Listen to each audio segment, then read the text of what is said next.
C'est le plus beau festival de France. Il y a une âme, il y a des fantômes ici qui ont souffert.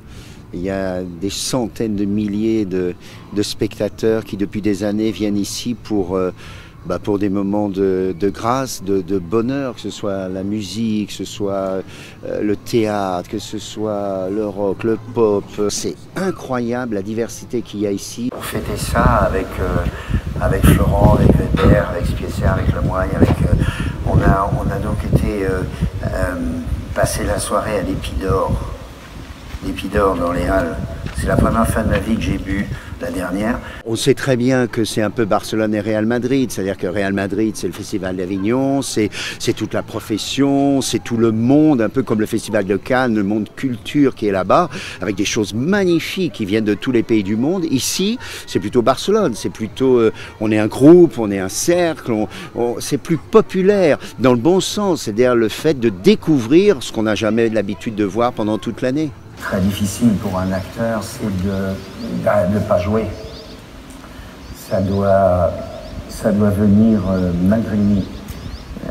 Le mec qui est en Formule 1, qui conduit sa Formule 1, il n'est pas en train de se dire je vais à gauche, je vais à droite, je fais ça, je fais ci. Ça doit être instinctif. Et pour arriver à jouer avec un naturel et avec de l'instinct, il faut travailler encore plus. Ce qui se passe avec Francis et qui fait que je travaille avec lui depuis de longues années et depuis de nombreux spectacles, c'est que pour moi d'abord c'est un être humain qui pense à l'autre avant de penser à lui-même et qui sait exactement ce qu'il doit écouter et ne pas écouter. Et donc quand on lui dit au bout de 50 ans de carrière qu'il est important qu'il se mette à nu, qui raconte des choses qu'il n'a jamais racontées, qui raconte des choses qui cassent tous les a priori sur lui et qui soit dans une sincérité absolue de type rempli de doutes, rempli de complexes, rempli de peur, qui n'avait rien pour faire ce métier et qu'il a réussi grâce à sa ténacité, à son courage et sa volonté à faire cette carrière. C'est un spectacle d'espoir, c'est un spectacle qui montre que celui qui s'accroche à son rêve et qui n'abandonne jamais rien finit par y arriver.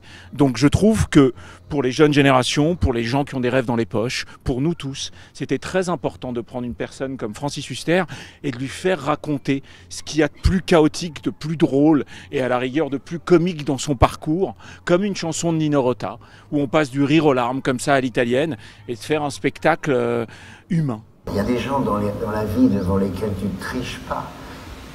Tu ne peux pas tricher devant tes parents quand ils sont vivants. Et tu peux encore moins tricher quand ils sont morts. Et c'est là où ça devient très intéressant de faire ce métier. Parce que au moins tu te dis que pendant un moment dans ta vie, pendant la représentation, t'es vrai.